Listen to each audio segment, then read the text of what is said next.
Hi. Hi. Um, Aja?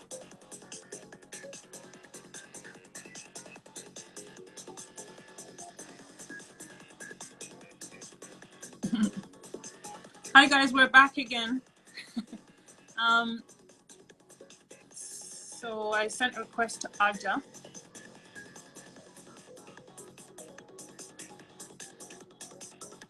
Aja, hello? Where are you, Aja?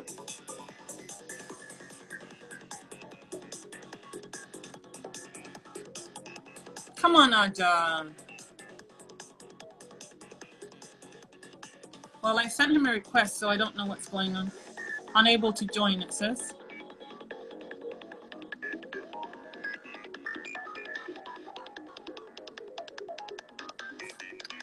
Ah, hello. Sorry, I was trying to join and I was like, oh no, it's all gone pear-shaped. Oh my God. Wait, I just got to do this back there. Okay, wait, because I'm recording on the other laptop. I'm still here. What's going on? Oh, okay, you're recording it too? Sweet. I'm trying to just, I record everything. I'm a record freak. I record so much stuff. I've got hard drives of stuff nobody will ever hear, but there you go. Okay, cool. But sorry, the one thing I was thinking about what we were talking about while I was trying to join again, but one thing I've noticed, I was talking about not being #1 on Beatport because people buy it on Bandcamp instead, and how people download music and everything these days. Yeah. I don't know if you noticed, as soon as the album was released, I put it up on SoundCloud and I put it up on YouTube right away for free. Yes. And I've been doing that with everything I've been doing recently. These live streams I've been making with the guitar, the live stream with Android Jones I did recently, I put it up for free. And I tell people, if you want to get it, you can buy it here. And quite a lot of people buy it. And I'm quite amazed about this and thankful. People buy it and they pay more than what you're asking for it. Because they like, I mean, not like thousands more, but people pay a little bit more each time because they want to support the artist and they realize that the artist is not making money while all this stuff is going on. You know what I mean? And everybody's got to live. We make art because we like it, but you got to pay the bills too. But more of the point was that it's really heartwarming and nice to see that people actually buy it, even though they can download it. It's like mind-boggling, but it's great, Yeah, that's really cool. That there's still people out there. I mean, I'm one of those people. I mean, I prefer to have like the CD, in my hand. So I always buy stuff, off. Yeah, like I won't go and download stuff. I prefer to buy it. Yeah, I buy it. I buy people's discographies all the time and all this sort of stuff. Abacus, lots of people, but a lot of people have been asking for CDs. You made me think of it. So I think we are going to print a small run of CDs, of Digipack ones. Oh, cool. Well, yeah, because the idea was we didn't know if people were still into it. And from Peak Records, if I turned the camera around, you'd see all these boxes in the corner. And there's CDs that were printed, some of them 10 years ago. And okay, people bought them and everything. And then the next CD came out. People started buying that. And there was all these resources that were tied up in these CDs. And it's a massive waste, basically. Not even talking about the money side of it. I'm talking about the plastic and the actual printing. And so it's something that this time we went, wait, let's not print CDs. Let's see how people react to a download. But what we are getting is a lot of people actually saying, no, we want an object, Yeah. What about records? People are asking for, vinyls and CDs is the two things, but more people are asking CDs still. So we're going to do, I think, a small run and send them out by hand, sort of thing like that. And then if that goes well and people like it and we sell out those, then do another few hundred, send them out by hand and just keep it like that. It's a bit more expensive to do it that way, but at least we're seeing there's a demand for it first. I mean, I know that. I mean, it's kind of funny in a lot of the interviews when I talk about CDs, people are like, oh yeah, CDs, people don't really buy them anymore. But that's kind of weird. In my head, I'm thinking, well, that's not true because I know quite loads of people that still buy CDs.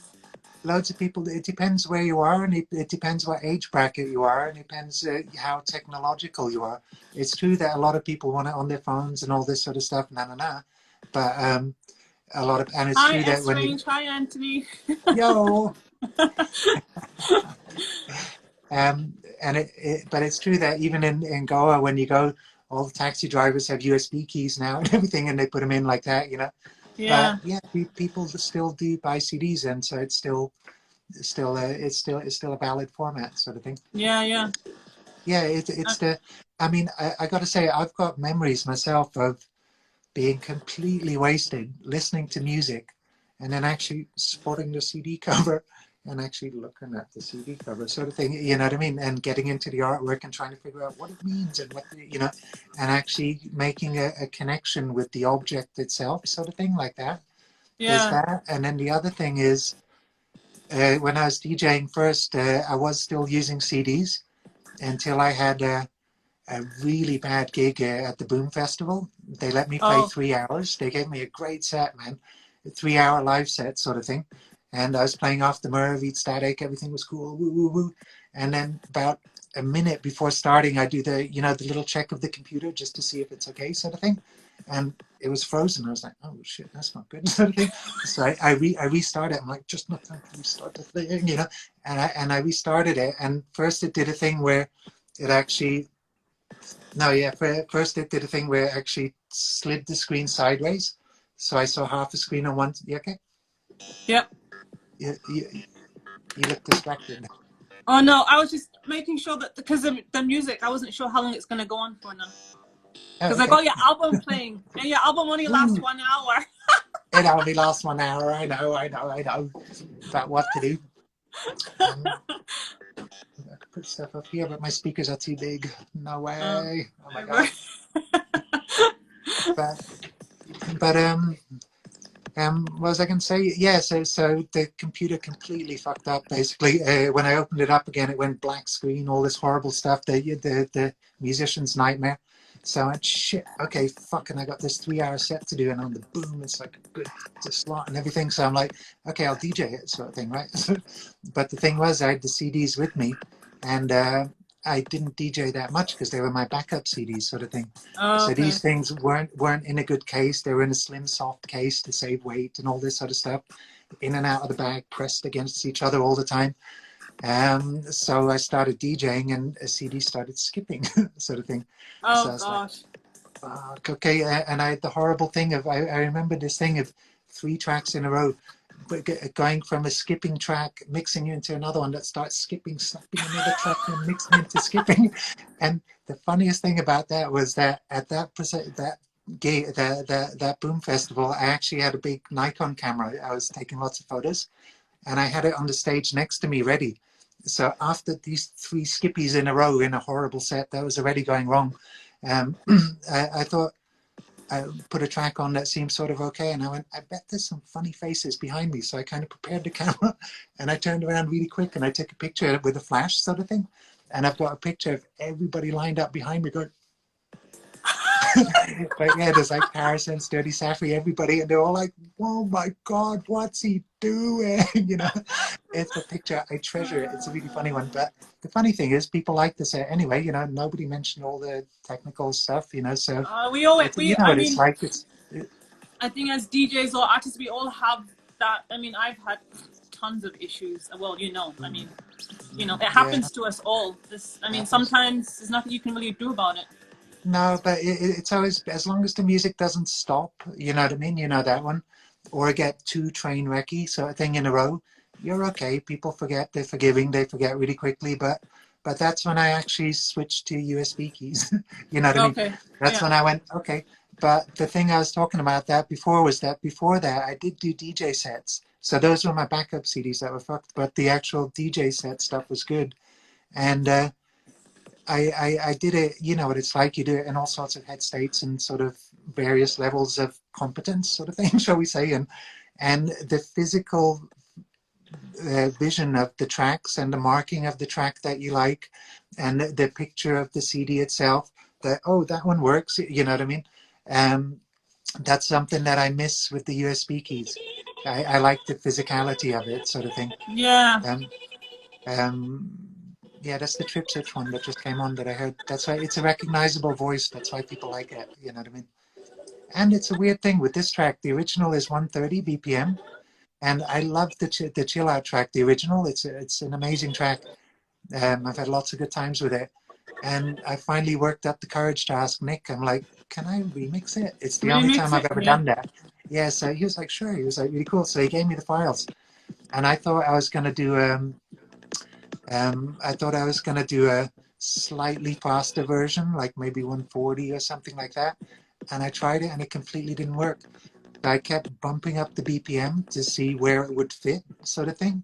And suddenly it got to 148, and it clicked, And it sort of thing. kicks. So Yeah, yeah. yeah. So it sounds kind of meditative to me, even though it's a really fast track, sort of thing. It doesn't sound too fast and sort of Too fast chipmunky. now. Nah. But I was surprised at how fast I had to bump it before it actually fit again, Fit sort of thing. again. Like that, yeah. You know. But yeah, I've had so many funny sort of experiences. But I remember this one party is the Armageddon Festival in Russia. Oh Great wow. name, you know, sort of thing. Yeah. So I went there, and it was a festival that was Armageddon. It all fell apart, the whole thing. You know what I mean?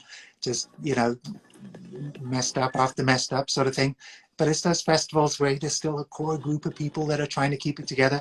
Keep it But by together. the end, nearing the end of the party, the organizers had fucked off. Everything had gone wrong. There's no more there's no more DJs left, and all this sort of stuff, you know. And I When was remember that?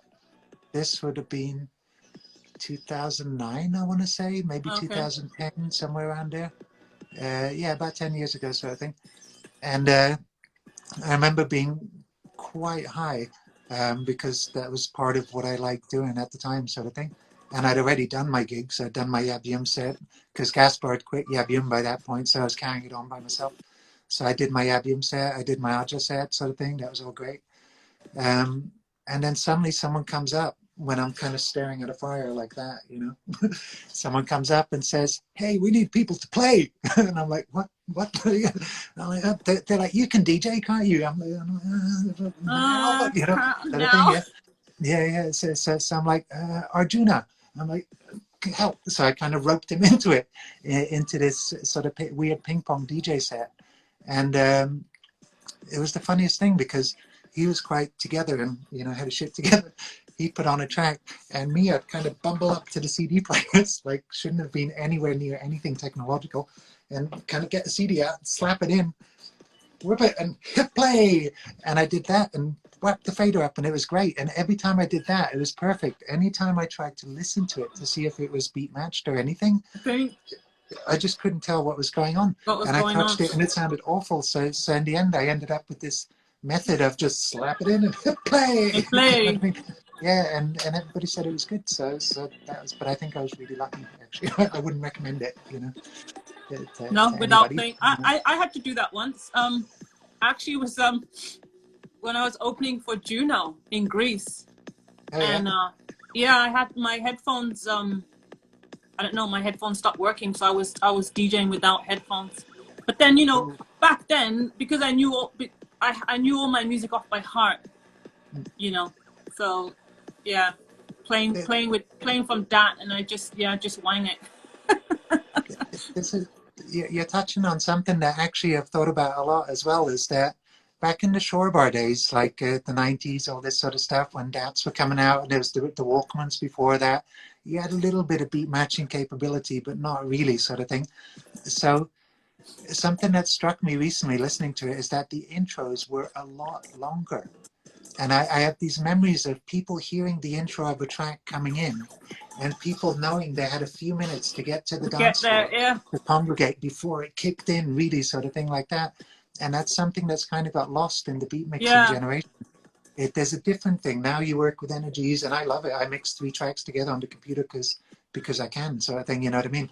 But yeah, there's something to be said for the making a good flow of tracks and letting a track run all the way through and to the end, sort of thing, and tell its full story, and then sorry, come yeah, back down and have another one come up, is a different style that actually I quite like. And yeah, it meant that if people liked the track, if it was a good track, you know, then the people, you'd fill the dance floor on that track, sort of thing. Maybe not on the next one unless you kept it going, sort of thing. You know what I Yeah, mean? yeah, yeah. But there are some tracks that were definite floor fillers like that, and that gets a little bit lost now because it's more mixed together, sort of Mixed thing. in, yeah. Yeah, Yeah. it's I funny mean, how things evolve. yeah, things evolve, you know. I mean, everything changes. I mean, just sometimes I wish that, you know, it would go more like that in between, just because if you're at a trance party nowadays, like all night, it just, I don't know, it just, I don't know. It's pretty full on and in your face, Yeah. actually. That's Huh? I like intros and outros, and I like, even if I don't intro and outro, when I mix live sets or even DJ sets, I have a tendency to let a track tell the full story. You know what I mean? And then I've got a thing where, because I'm playing from a computer, I can loop the last little bit, sort of thing. It's, yeah. So I can let it play all the way through, and then start coming in with the intro little bits of the other one, and like this sort of stuff. And anytime I've done that, that's actually why I prefer playing a lot of times. Um, Before the pandemic thing, the last few years before that, I evolved into this really cool style that I liked, where I was using two CDJs and a few tracks from the computer together. But what I was doing was I was mixing the tracks from the CDJs, because I do think it sounds better mixing from a CDJ, maybe mental, but you know what I mean? And then mixing another track in, or sometimes even the same track from the computer on From top the of it, computer, yeah. jumping around in the track, sort of thing, the next track that's going to come in. And then when I get towards the end of the track on that one, then starting it on the CDJ. Um, and plus the live sounds and everything. So I still consider it a live set, because it's just using more materials, more tools. Materials, yeah. Yeah, but I've noticed that getting away from the screen and doing it from the CDJs makes you think about it more in those sort of terms. Music Terms, memory. yeah. Yeah. What you gonna put on? DJ, come on, put something on. Put something. I don't know. I'm like, oh my God, now what do I do? What you putting on? What you putting on? Are you on the internet, or is it stuff that can you use internet on that computer? No, I'm not on the internet. I'm on my Apple, on my Apple page. Is there anything you can play? I can play from here. I'll turn my speakers on for you. I'm not going to play side concert.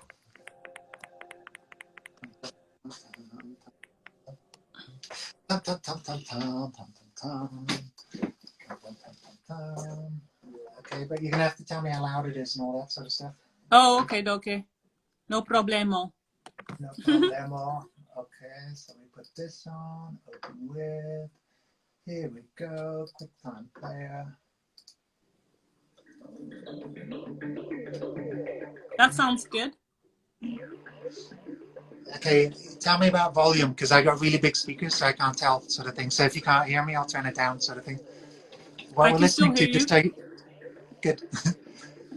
It's actually it's a live stream that I did recently for my friend Guy Atchison. He's a tattooer in America that does Okay. really psychedelic tattooing. Actually, that's his gig. Is very sort of DMT-ish sort of shapes, and yeah, very psychedelic stuff. And we've been friends for years and years and years. And he started an app recently for tattooers with lots of content. Okay. And he wanted to promote it and push it a bit. So he asked me to do a live stream. And he got this guy, Android Jones, to do visuals. So for me, that was a big thing. That's the only gig I've done in this studio. And it was fucking great. I prepared for it for like 6 weeks, getting backing loops and stuff together. And so what it is it's backing loops that I'm playing, that I'm mixing on the big mixer over there, sort of thing. And Okay. then I'm playing guitar and bass and synths, and looping them live with technology that I built myself, sort of thing. So I become a band all by myself, sort of thing. It's really good. I've had a lot of people, they complained a little bit about the visuals, because not because they didn't like them, but they understood what I was doing and they wanted to see it as a performance. So it's something that I haven't got together yet, but I'm planning to do that as a live performance for people, so that they see, because it's quite hands-on. You're like Yeah. looping stuff and pedals and playing things and everything, so it's kind of good. But yeah, but it's not psytrance, it's mid-range, you know. Mid-range, It yeah. goes up and No, down. it's nice. Yeah. Actually, you were asking about different projects before. That's something I've dabbled in all along is um, I like musicality, obviously, because I'm a guitar player to start with, sort of thing, and it doesn't fit with the psytrance format. The only time I managed to make it fit was me and Billy Cosmosis. We did something, it was around 2013, 2014, like that. We got a whole set together where we had banging psytrance with guitars. They were like Is that ZZ Top, AC/DC sort of stuff on top of it. But we only played about 6 or 7, 8 gigs, maybe, something like that. Our okay? first one was at Antares, actually, because Germans, guitar, we like it, sort of thing, you know. So Yeah. that was fun. But, and that worked, but that was very tightly synchronized. Um, it took us fucking ages to get it together.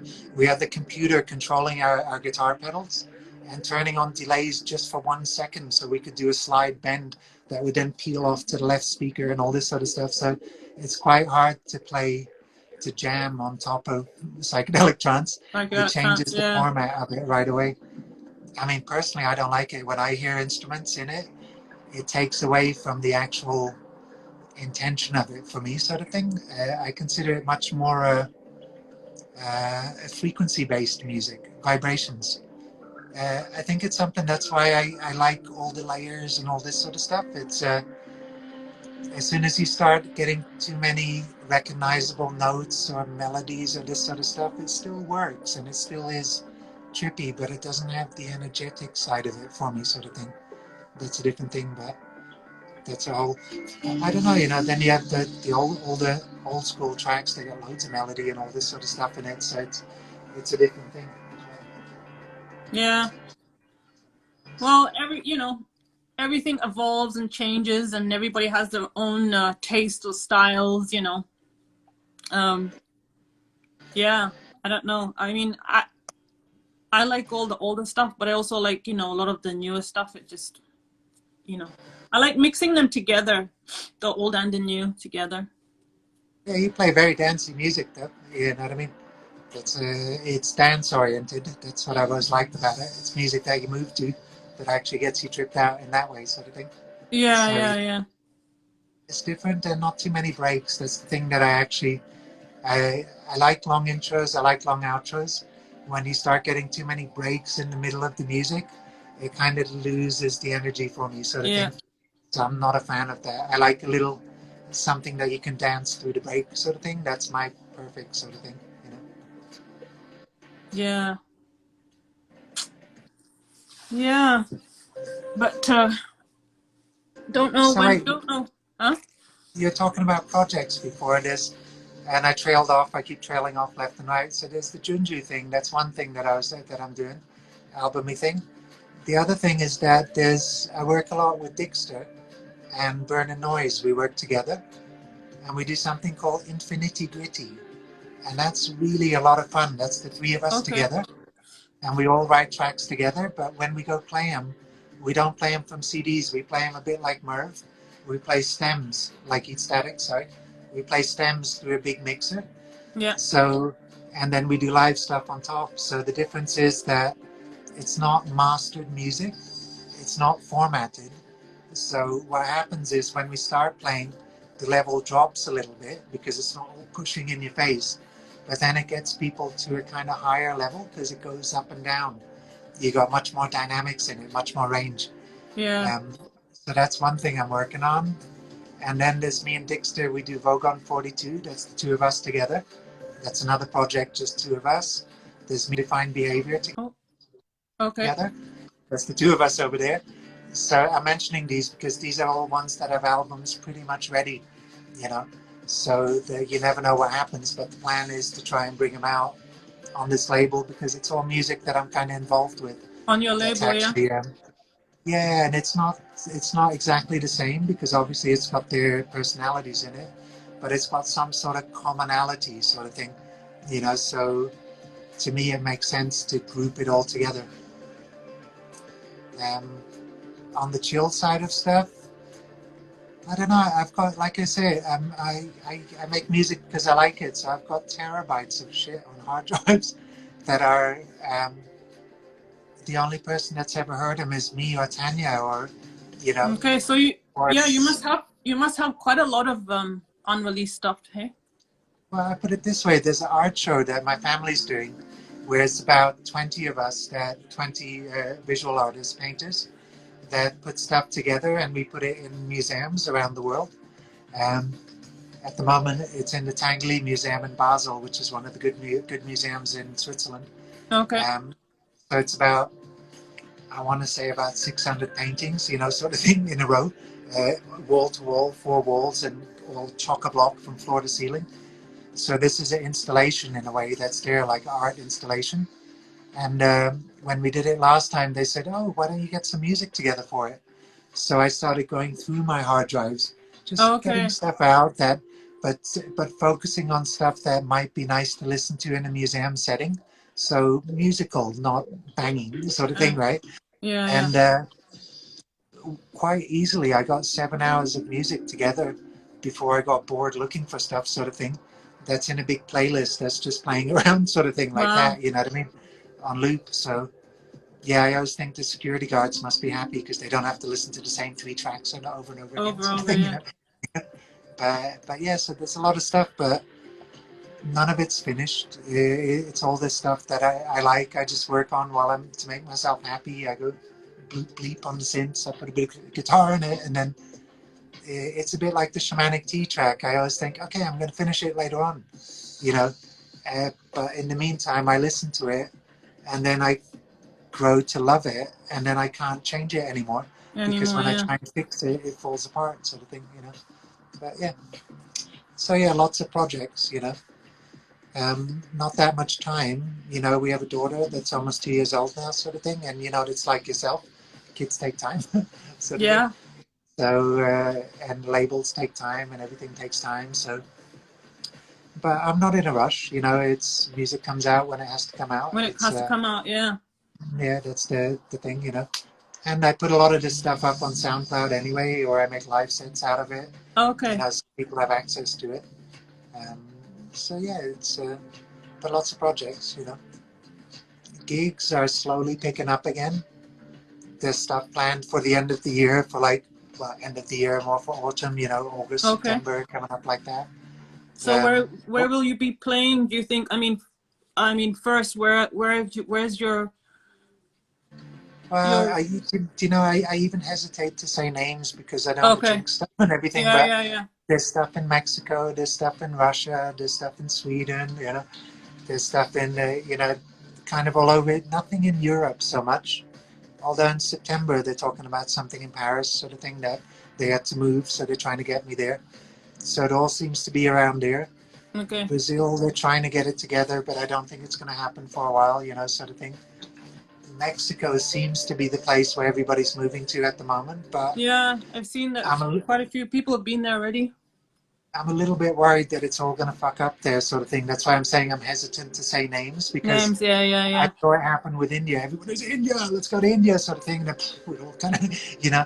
So yeah, we Yeah. just tread cautiously. And personally, I think it's going to be. I don't know when this started. My friends who are smart, who actually have PhDs and shit and whatnot, they said 4 years, man. You know, 4 years before this actually settles down and gets back to normal, sort of thing Normal, like yeah. that. Yeah. So I think we're trying now. So the thing to do now is to not fuck it up by going too quickly, you know, sort of thing. And it's bound to happen all over the world in little pockets because people want to party, you know, and people want to, Yeah. they don't like feeling depressed. They don't like feeling like they can't do something. I understand it, you know. And on the artist side, you know, it's either you get a job doing something else or you live off your savings, or, you know what I mean, there's not a lot of options, you know. So I understand the artists that go and do this sort of thing, but yeah, I worry a bit too much when I suddenly see lots of parties popping up in one corner of the world, you know, that it's going to fuck up, sort of thing. But Yeah, yeah, definitely. we'll see. I mean, the big festivals have all cancelled, you know. Azora just moved, sort of thing. They're going to do something else. That's one of my favorite festivals, is Azora, actually. That's I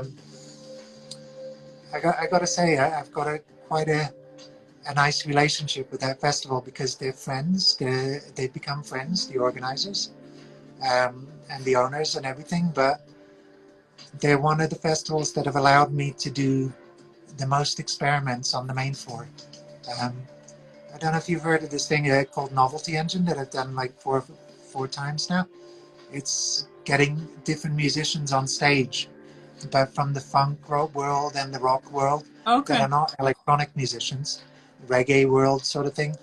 But I mean, I'm talking about like the drummer from Portishead, the drummer that was with the Spice Girls and all sorts of stuff. You know what I mean? Different weird sort of people that play in different things. Steve Hillage and Miquette, they've been a Oh big wow, part of cool. it. They've been in everyone. They've become really good friends as a result of this. Ots played in it. The guys from the Congos have come and sang in it and everything. And Dixter always runs the machines. Gustavo's played in it. Brain Cell. I mean, the list goes on. There's tons of people have played in it. Um, and the idea is that we don't know what we're going to do. We just prepare some loops beforehand, and we agree on BPMs and keys, and we just go on the main floor in Azora and we hit play. But it's not just that we don't know what we're going to do. There is no rehearsals beforehand.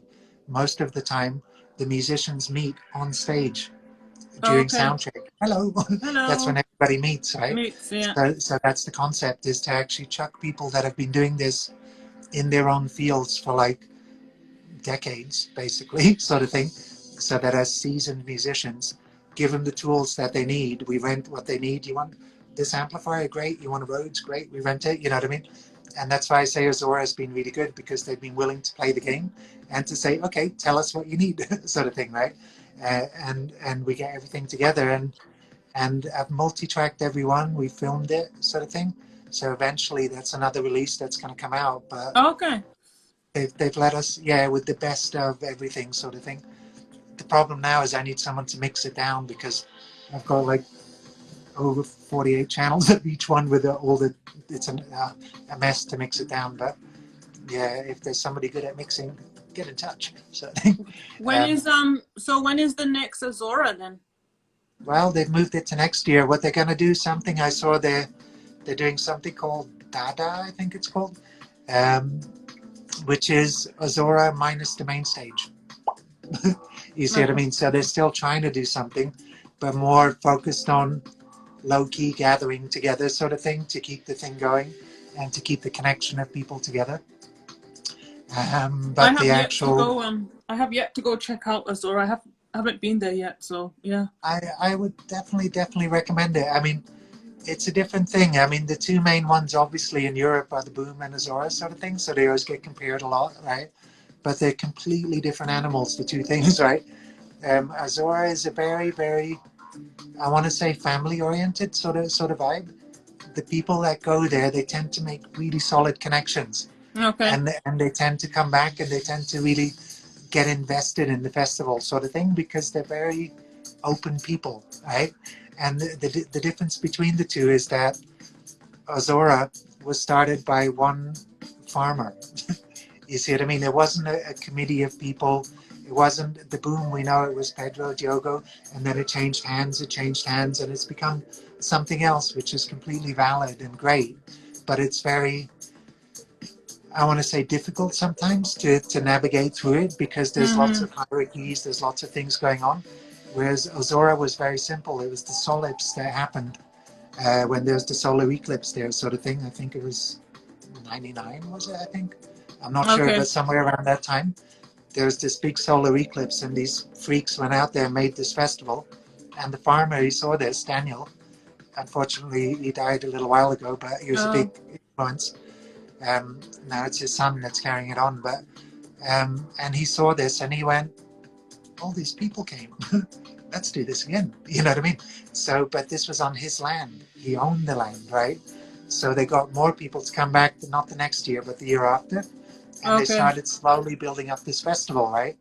And the thing is, because it's his land, he can do what he wants, or he You could can do do what he it, yeah, wanted. which is pretty Yeah, cool, eh? Yeah. and he reinvested money back into it. He started building structures and roads, and it's a fairy tale sort of place when you go there. there's all this really cool shit around there that's permanent structures that are Permanent. there. You know? Wow, yeah. Yeah, and it's one of the most amazing main stages I've ever played on. All the stages are great because they're built out of these massive beams, you know, that are, wow, they're bent by steam, you know, to actually get them to, Oh, so wow. they're like really solid structures that are there, and it's not this thing that gets took up and stacked down It's down, and it's has a there, complete, yeah. yeah, it's there all year round. All the restaurants are like that, all the areas that are, yeah, it's really cool. And the other thing I've always liked about it, and this sounds really stupid, but it's quite pertinent. Uh, I'm a veggie person, right? Haven't had meat in ages. When you go and get food there, in the restaurant, the Azora restaurants, I could get rice and veg for like €2.50. Wow. You know what I mean? Sweet. Yeah. And that's something. It sounds. It's not being a skinflint. It's actually thinking of the mentality of they've got a captive audience. They could be charging fuckloads for it. They kept it cool, sort of thing. Yeah, yeah. I know there's always things behind the scene about people that rent shops and, you know, bitching left, right, and center and all this sort of stuff. That happens with every festival. But I watched that and I went, that's a cool festival. You know what I mean?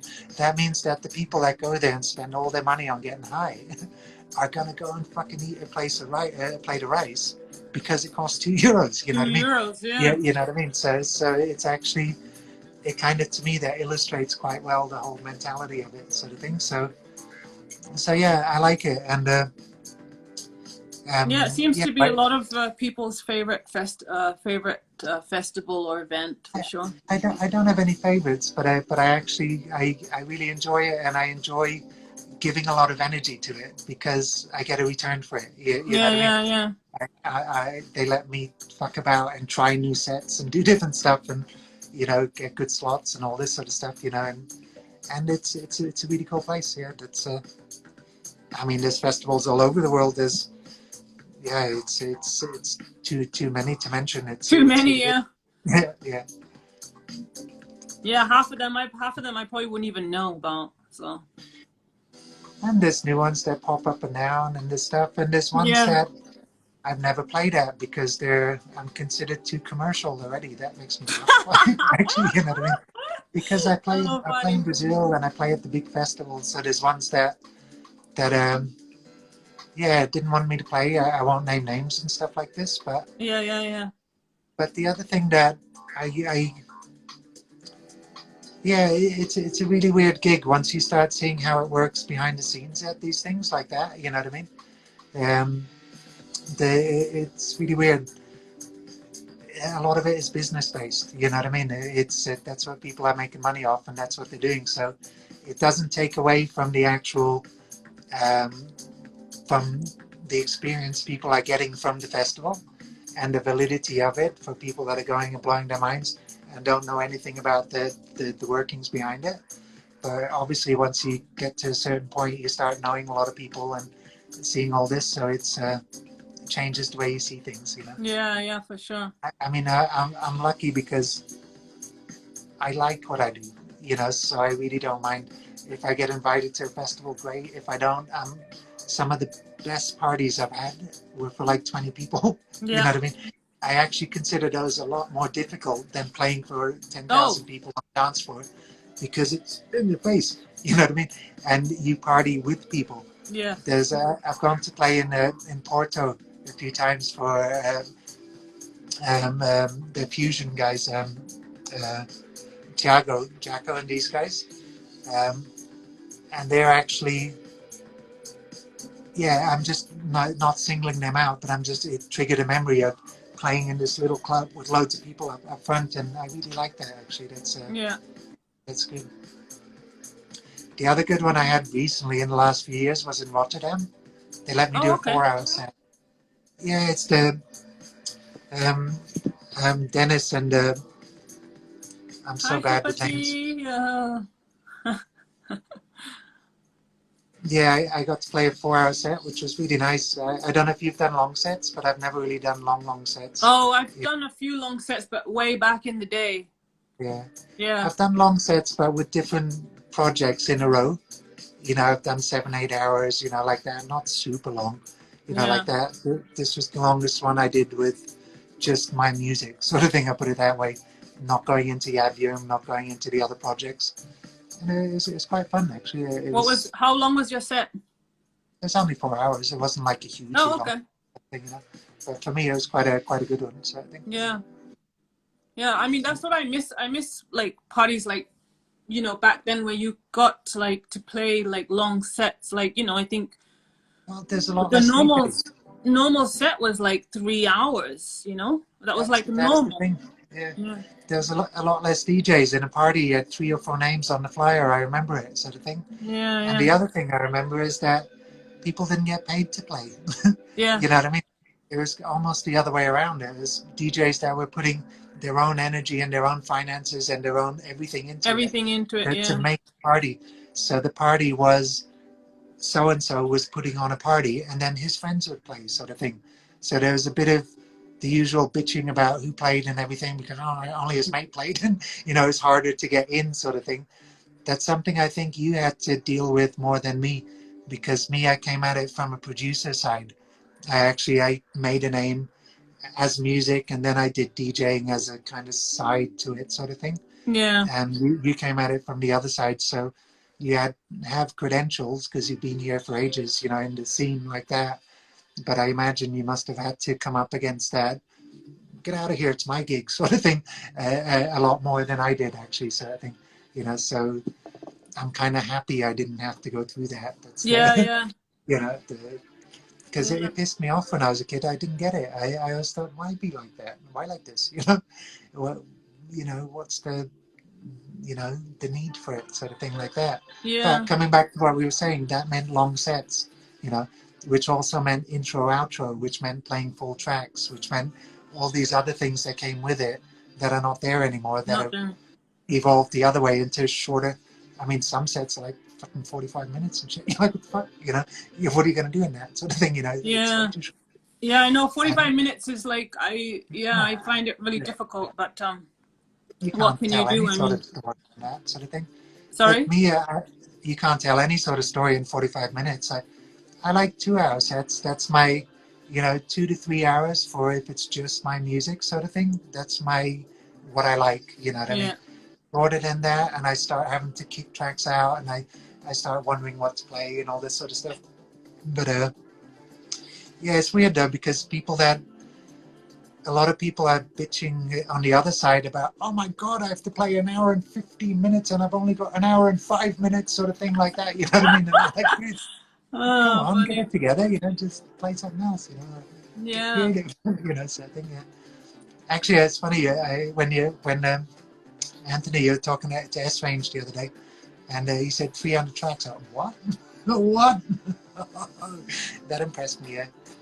I don't think I've made that many. I've made hundreds of tracks. I haven't made thousands of tracks, you know, Yeah, most that seems sort of like thing. Anthony's got quite a Yeah, few tracks.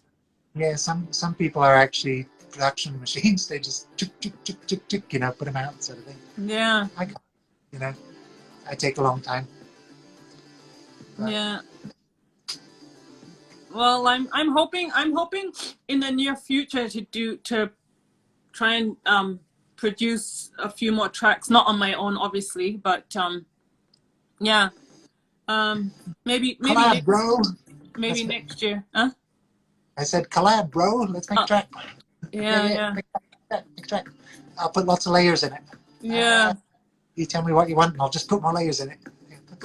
Yeah, I gotta get myself a computer, which I'm working on, and then I want to start getting into it because also uni, you know, Matcha from Japan, he really wants to make some more tracks with me again. So yeah, he keeps on bugging me.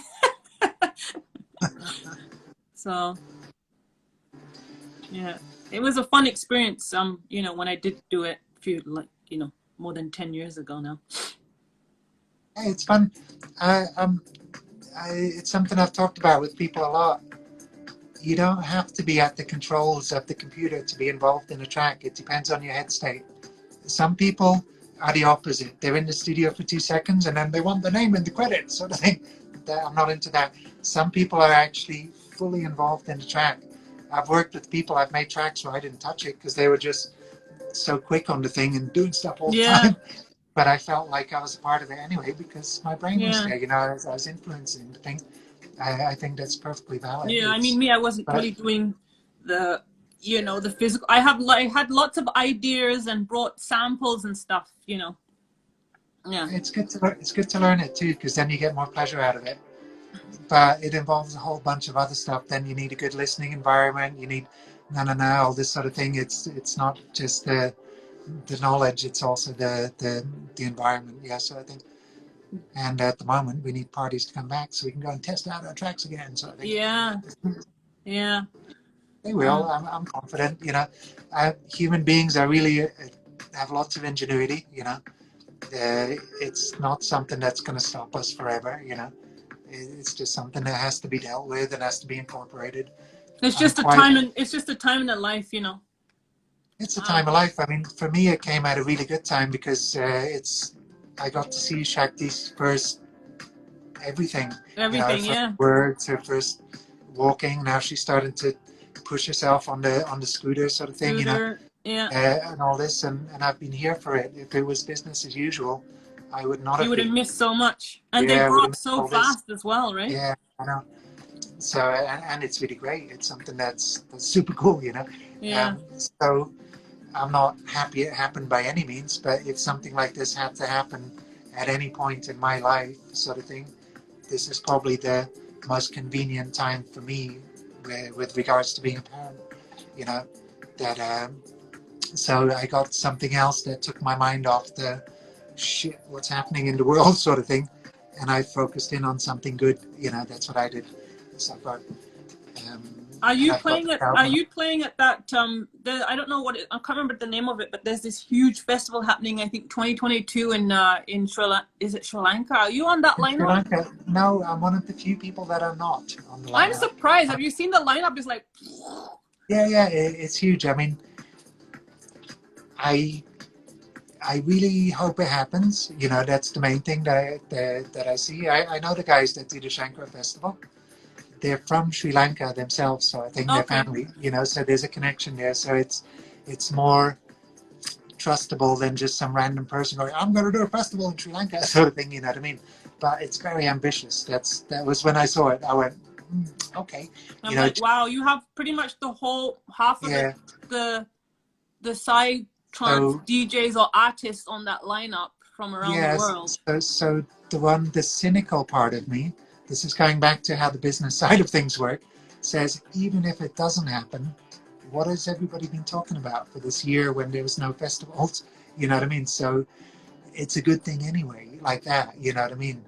So there you go, because they also make a festival in Switzerland sort of thing. They have there, which is a running festival that's going to keep happening afterwards, So, but no, it's there's no particular reason why I'm not playing there, sort of thing. I don't like talking about people's business in public, sort of thing. So No, I was just curious because I did see the lineup, but then I didn't, I just looked and I was like, oh my god, and then I was like, oh, I wonder if I didn't look again, and I thought, oh, I'll just ask Ajja because I wasn't sure if you were playing there or not. No, but if you notice, there's a few quote-unquote big names that are not there, sort of thing, right? But everybody else and their dog is playing, so they don't need the big names, Yeah. To keep the festival going, so that's all right. And me, how to put this? I don't need to go play anywhere. That's the place I'm at the moment. As much as I love playing and I like playing in places, I'm not just going to come and play because there's a festival there. You know what I mean? It's got to be something that works for everybody, and this one didn't quite work out at that point, so that's probably the best way to put it, but yeah, it's obviously I miss playing, I miss it, but I miss the interaction with people. I miss loud music. It's not the same thing, yourself listening to music at home, and that's why I haven't done any of these live streams that a lot of people are doing. People have asked me a lot, come on, do a live set, and no, like this, something that involves the mixer and me playing guitar, that's something different, because there I'm being musical, right? But something that involves me partying by myself in the studio, I don't feel like doing that. So if I don't feel like it, I can't do it because it Yeah, would sound like shit, you know. I know. It's like people ask me Yeah. too. I got loads of invites on Yeah. loads of pages on Facebook, like some French live streaming this, that, and they're like, oh, please. And I'm like, and Portuguese. And I'm like, I don't know. It's just weird, you know, for So me to be in my room or whatever, just DJing and I don't know. It's just a bit strange. it's a weird one. I mean, hey, some people manage it, you know, and more Yeah, power to them doing it, sort of thing. And some people have done um, the live stream into the Ageha and clubs like that, sort of thing, where they've had a feedback from the club. I talked to them afterwards, Dixter and these guys, they did it, and they had a feedback coming back, so they could see the dance floor and see the club.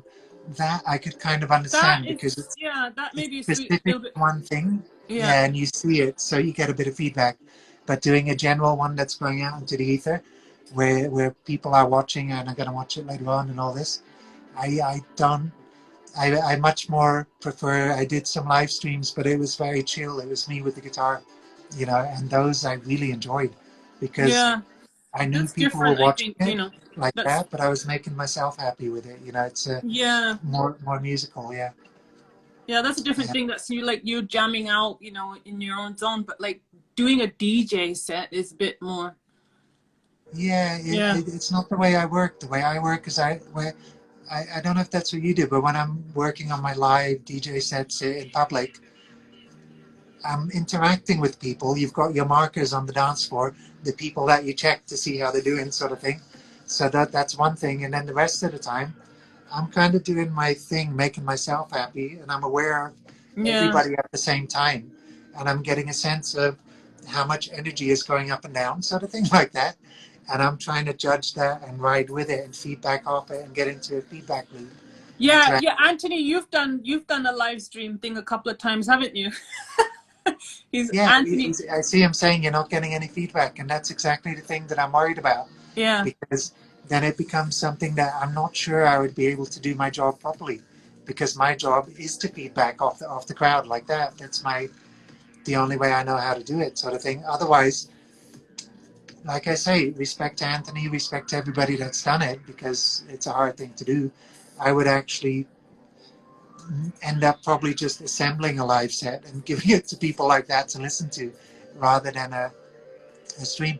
Although when the first lockdown started and all this sort of stuff, there was one Zoom party that I participated in where it was the South London Arts Group that actually did it. It was SLAM, South London Arts something, um, and they had a lineup. They had people streaming from the different studios, um, and then they had a Zoom group going on, and that was Okay. quite fun actually because somebody was in charge of the camera, so they kept going around from camera to camera with people. I didn't turn my camera on; I kept it off, but I was watching what was going on, interacting in the chat with people, talking like that, Ah, okay. and it was quite funny because you saw people dancing at home. Oh, wow. So every now and then you'd come around to the DJ, so you'd see what they were doing, but then it would keep flicking through all these cameras for people, Oh. and it was actually fun because it was kind of like being at a party because it started out people were a bit sort of stiff dancing in their living room. Then as the night went on, some people drank, some people smoked, some people did whatever sort of thing. Some people loosened up, so you got to see people evolve over the night, Yeah. get more and more like wasted way into the thing, you know. And some people fell asleep on the couch with their beer, so it kept coming around to them. There's the guy asleep on the couch, right? There's the girl that it kept coming around to that had the octopus tentacle that she was. So you had the same archetype characters that you'd see on a dance floor. That you, I kind of got off on that Oh because no, it yeah. was an interaction of people, but there is a limit to the amount of people you can do that with, you know, because the Zoom things have a Yeah, well, I mean definite. that's what I would be more interested to do it if there was a way that I could see people actually enjoying themselves as I'm doing the live stream DJing, but otherwise I don't know, like just DJing for myself. I feel like I'm just DJing for myself.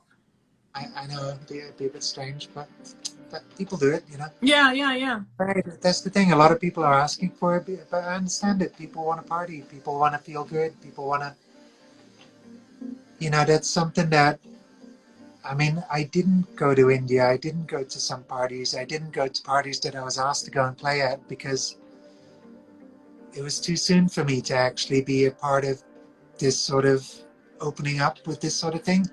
I mean, there's all the range of people that consider the virusy thing to be a conspiracy hoax, whatever, to people that are really paranoid about it, and I don't know, all this sort of stuff. But whatever it is, there's something there. Um, and I didn't feel good with myself with actually participating in that sort of thing. Yeah, yeah. But the reason I'm mentioning that is that people went and did it anyway because people want to party. That's the Party, main yeah. thing that I've had coming out with this, is that whether it's good or bad or whether it's dangerous or not, people want to go and do it, you know. People want to party, yeah. So it's the same thing with the live streams. People don't care if it's actually hard for you to do it by yourself. They want to feel like they're connected to something. I think that's the thing that's been missing in a lot of Yeah. people's lives, is this connection that we get from people, you know. Yeah, for sure. I mean, I can totally understand that. I mean, you know, I mean, I haven't put out, like I was saying, a mix for a while, which I just did just because a lot of people were asking me. So I managed to find a little bit of time to sit down and do like, but it wasn't really, you know, I would prefer doing a mix for maybe 2 to 3 hours, but it was like an hour and 20 minutes. So it didn't really feel, but I was like, okay, well, people just keep on bugging me, so I might as well just do it. But, you know, yeah, maybe during the summer I might do like a long set because I have more time. But just been busy with work and stuff, so yeah. It'll come back, you know, that's the thing. Slowly, Yeah. slowly. But I mean, it's nice to see that, you know, a lot of DJs or artists are starting to, like, you know, going and gigging again, like Astral and Mad Max and all I've seen. They've, you know, started to travel and play, and a lot of people in the techno scene, they're starting to play as well. And so, yeah. For me, it's coming up. It's coming in a few months, you know. But yeah, it is something you can't keep it closed forever. You know, that's the thing. It's something that's going to have to be dealt with. But I just felt it was important to get over this initial peak of, oh, this thing is out, you know. And now we're stabilizing into pockets, and it's going to be like that for the next couple of years, I think. There's going to be hot spots. There's going to be bits that are more dangerous to go to. Dangerous than others. Yeah, there's going to be more restrictions when you travel, all this sort of thing, you know. Yeah, but I mean, another year until, I mean, another year to wait to have like full-on parties is not so bad. It's not bad, and we do what we can in the meantime, you know. We have little parties, you know. Exactly, little gatherings, yeah. They're starting to open up again here in Switzerland, like they're starting to open restaurants and stuff like that again, you know, so it's slowly getting better. But I mean, what I see happening is a lot of restrictions on the parties. But in a way, it's something that's I'm kind of looking forward to as well, because I don't know how to say this. In around 2000, after when I got into it, like back into party scene, there was a lot of underground parties, you know, and it was a smaller scene. There was an international scene, but there was a lot more cohesiveness in the little parties happening all over the place. I'm kind of expecting more of that to happen, for the local scenes to get stronger again, and to have these parties that are a little bit sort of underground, you know, and might get stopped by the cops, or might get, wait, you know, you're not following the regulations, and so this sort of thing happening again, which is not necessarily a bad thing, to breathe a bit of life back into a scene that was getting very exactly. I want to say mainstream, which is a good thing and a bad thing. You know, I've had a lot of conversations with people that I've always pushed for it becoming spreading as much as possible into the world, sort of thing like that. And a lot of people got pissed off about it. And they felt like it killed the soul of it in a way, you know, and the special magic side of it, sort of thing. And I agree with it, and I don't. It did, but at the same time, it actually it spread it out to more people, sort of thing, and it gets this psychedelic message out to people, which I think is a really good message. It's something that even if people are going to it and they're not quite getting the music, if they're actually listening to it, there's that little chance that something will come up and will trigger this altered headspace where suddenly they're gonna have an epiphany, and so I've got, oh shit, that's kind of, there's a bit more out there. But it's, I mean, it's also nice. It's also nice though to have like a breather. I think, you know. Yes, yeah, I think it was accelerating a lot, and Yeah. it was getting way too much into the Yeah. thing. Way too So much. Yeah. yeah, so it's actually, yeah, that's as the S range, Anthony going, yeah, get back to it. I Yeah. agree with it, you know. So I think. Yeah. So it just triggered this really small parties and this funny image of a party. There's an Antares promo party happening in a quarry in Germany, and there was a problem with the generator. So when things drew too much power, the generator died, sort of thing. But and what takes power is speakers going. More bass takes more Well, powers. So it evolved into this really weird scene where you had to keep everything quite quiet and muted on the dance floor, sort of thing. And anytime you got a little bit too loud, the generator would die. So you turn the music down and come back. But what would happen is every time you'd be in a mix, that's when you get a little bit excited about stuff. So it's the most frustrating party ever, is that every time you, whoa. Yeah. But because it was a small party, everybody was in it together. In it That's together. the Yeah. magic feeling that I'm talking about. It's a party I still remember, and I still have this connection to it, and the people were there. I can still see their faces and feel their energy. Energy. Whereas Yeah. on the bigger gigs, they kind of not blur together, but you know, it becomes into this big format thing where it's more about the big size of the dance floor, the sound system. And yes, I have connection with people, but it's a lot harder to make that connection at a big Oh God. festival Yeah. sort of thing. You know, it's quite difficult actually. Yeah. Yeah. Yeah. Sorry, I see some. I prefer like the parties when, you know, you were at the same level as the dance floor. You know, like. Yeah, much better. Yeah. Good times. And come back. Turn this off. Huh? Sorry, I had something on my screen pop up that shouldn't have been there. So okay, Oh. turn it off. I'm back. I saw a comment go by, somebody saying Domino dancing as she plays. But yeah, that's the point of it for me, you know.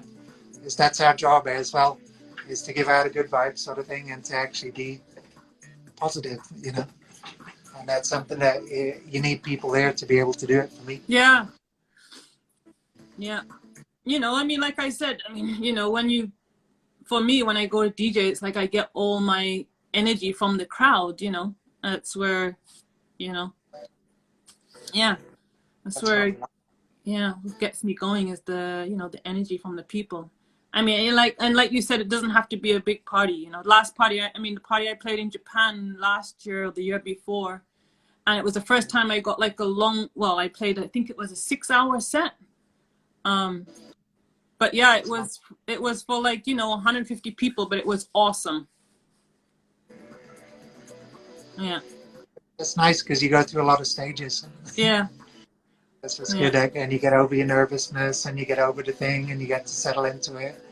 And you're in it for the long run. I like that. Long run, yeah. 6 hours was like, whoa. And and I played all off that. I've never played off that. That must be so difficult. That's something I skipped all that. I'm quite happy about that, you know. But the one thing I do remember, you just triggered a memory of being in the back of the shore bar and people rewinding their tapes to get them to the right spot, sort of thing, and having to leave enough time to actually get there, sort of thing like that, you know. And that's something I remember. I actually remember I would help people as well, be like a techie sort of thing, you know, thing on the side. Well, yeah, I mean, started on professional Walkmans and then went to like DAT players, but yeah.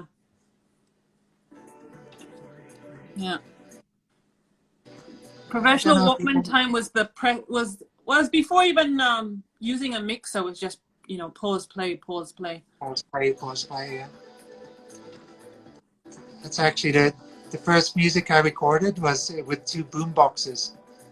And I remember I'd record like a guitar onto one tape in the boombox, and then plug that boombox into the left channel of the other one, and then record my other guitar into the right channel. Yeah. Mix them together, and then keep ping-ponging back.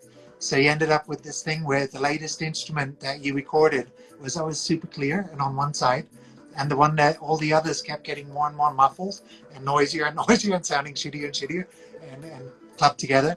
And of course, you couldn't mix anything, you couldn't level anything, you couldn't do Anything, any of yeah. that, you know. But I think that sort of stuff's quite, it's not necessary for people to go through it, but I think it gives you a different outlook on how stuff works. You know, it forces you to actually be creative, to work in different ways, and to Yeah. actually appreciate the tools you've got later on and to use them in a much more, I want to say mature way. It sounds kind of pompous and stupid sort of thing, but it means that you know all the steps it took to take to have this facility of click, click, click, click, click, play, next track sort of thing. You know what I Yeah. mean? So you really appreciate it and you know how to actually do it without it. So you know the process that goes behind it, the Behind it, thinking that yeah. goes, yeah. So I think it's a kind of, it makes me think of something else. I mean, about not 10 years ago, but almost 10 years ago, I started giving out all my presets to everybody. And I got a lot of shit for it from all the other producers. They Oh, went, "What the really? fuck are you doing, man?" Yeah, yeah. They didn't like it. They went, "Man, you shouldn't be doing that. You're giving out the secret source sort of thing." In a way, that was one thing, right? So they were trying to keep knowledge for themselves, and the other thing was that they were saying you're making it too easy for people, and then they're not going to learn how to do this shit sort of thing. And my thinking was, I was taught about this from my dad, who is a really smart guy. He said, if you learn something, if you try and keep it for yourself, somebody else is going to learn how to do it anyway. And Exactly. they're going to get better than you, sort of thing. And you're going to be stuck in your corner with your thing that you cooked yourself. And you're going to fall behind. So the best thing to do as soon as you learn something is to give it out and to let other people know. Other people, And yeah. then, yeah, it forces you to learn something else. And on top of it, you're going to get feedback from other people that are going to take what you did and do something different with it and give it back to you, sort of thing. So that was my thinking. But yeah, my friends, they were wrong because of that, and they were also right because it did. A lot of people didn't understand these presets, and they actually just used them out of the box, and they made stuff that sounded just like me or sounded like each other, and it stopped them discovering. But Yeah. then there's a lot of people that did learn stuff out of it, and they deconstructed the preset, and they learned how it was made, and they made their own version of it, and I got back not an echo of me, but an evolution of me, which is what I wanted. You know what I mean? Somebody else that then I could look at and go, oh, great, that's great. How do I do it myself? Sort of thing. Yeah. Yeah. So Yeah. at the moment, it's kind of, it's making me think about this now because I've started teaching people, right? Doing these online courses. And I say started, I've got my first one coming up soon. Um, and it's a friend of a friend, and they've a friend of mine, I won't name names, but he actually, it was a birthday present for another friend of his. He went, hey, you're doing courses, so how much are they? And I went, okay, I told him, and he's like, okay, I want to book 3 hours for my friend. I'm like, yeah, okay, sure, whatever, man, sort of thing. So, and then he sends me money, so now I've got these 3 hours booked for a friend of mine, for a friend of a friend that I don't know. And then I'm like, hey, send me some of his music so I see where he's at. And he sent it to me. I'm like, fucking hell, that's good. Shit. Okay. And then I started researching his name, right? And then I'm like, fuck, he's all over the forums. I'm part of these Psytrance producers forums and all this stuff. And this guy is all over it, and he's doing really good questions, and he's actually like got a really cool brain. I'm like, what the fuck? And I'm supposed to teach this guy something? Oh my god, Hello to Brazil. Somebody's saying. Hi Brazil. Hi, Brazil. Yeah. So yeah, it's this funny situation where I'm supposed to teach this guy that's actually probably knows more than me, sort of thing. But I've talked with him a little bit now, and he's still, what he wants to learn is not particularly how to make this sound or that sound, because you can find that on tutorials, how to make a kick and bass and all this sort of stuff. Yeah. He wants to learn how to get on with it and how to finish a track and How how to to finish a track. have a workflow, and that's something that it made me feel a bit better because, yeah, I do have white in my beard now. I have been doing this for quite a long time, and I have hit all these roadblocks and all this sort of stuff, and I'm still here. I'm still making music. I'm still having fun. So, yes, I do have something to bring to people. But yeah, it made this weird sort of panic loop in my brain for a while when I saw that shit. He's on all the forums. It You just go. made me laugh, giggle. Yeah, that's funny. Yeah. I'm seeing questions go by about how a track's made, but as many ways as there are hours in the day, in Moorman, there's some tracks are made in like 7 hours, done, track done. So I think some tracks take years, Some tracks start with kick and bass, some tracks start with just a little synth loop or a sample, like you say. Those are the best tracks for me. And this is something else I was talking about on the forum the other day. One of the things I did when we were trying to make music, and I'm not advocating this for everybody, but I got high while I was making music, right? And it made things really difficult. It meant that suddenly all this, here's me not knowing how to make music with my friend, right? And trying to work it out, and no info, no tutorials, no nothing. And we were in the studio trying to do it, and we're kind of getting our bits together. Nexus showed us how to arrange a track, Aaron, he showed us how to make a kick drum. Okay, we've got the basics. And then we start working, and then we got high, and it got really difficult. Suddenly we're like, oh man, we don't want to, we don't want to, we just want to go out and hug a tree or something. We don't want to stare at a computer and all this sort of stuff. And I got really stubborn. I went, no, I've been getting high since I was a kid. I know this stuff. I know this state. I know how to do this sort of thing. I want to do this, And it was almost painful. That was to focus energy when you're in this state that just wants you to unfocus and become one with the universe. Yeah. And an amazing thing happened was that all these complicated things that we'd been trying to do and all that didn't fucking work. It was way too complicated. Everything got really basic, okay, I can kind of get this together and I can kind of get that together, sort of thing. And I can make this sound wobble like, oh, that sounds nice. Okay, keep it wobbling like that. Okay, good, great. I lost it for a bit. Wait, go back. And so we did the simplest things possible, and we just strung them together. And at the end of the story, we listened to it the next day. It was absolute shit. We had to remix it and make it good afterwards. But there was loads of personality in it. There was all these little bits that were really important to us in our experience. They stayed there to the final version of the track. And there would give it its identity, which a lot of tracks are lacking. So that was kind of the thing that was good for me, that I'm not advocating for people, but if you can manage it, it sort of kind of teaches you that with a slap in the face. Is that personality is better than technique. That's the one thing. And simple stuff generally works very well if it makes you feel good in that state, So because it's psychedelic music, and that's the point of it, Somebody asked you here, where was it? I think it was to you. Which is the track closest to your heart? Difficult question, actually. There's a lot of them, but people like Bazinga a lot, but it's not my favorite track. I really like it, but yeah, it's not the ones that people. It changes. That's the thing. That it evolves. It's like having kids, sort of thing. There's sometimes it's one, sometimes it's the other, and it depends on how I use it and stuff. But the one that I've really enjoyed consistently, it's actually one that's on the last album, because that's why it's on the album. It's called Forest Cure, and the reason it's called Forest Cure is initially it was an unofficial remix of a Cure track, an illegal remix that I did. Okay.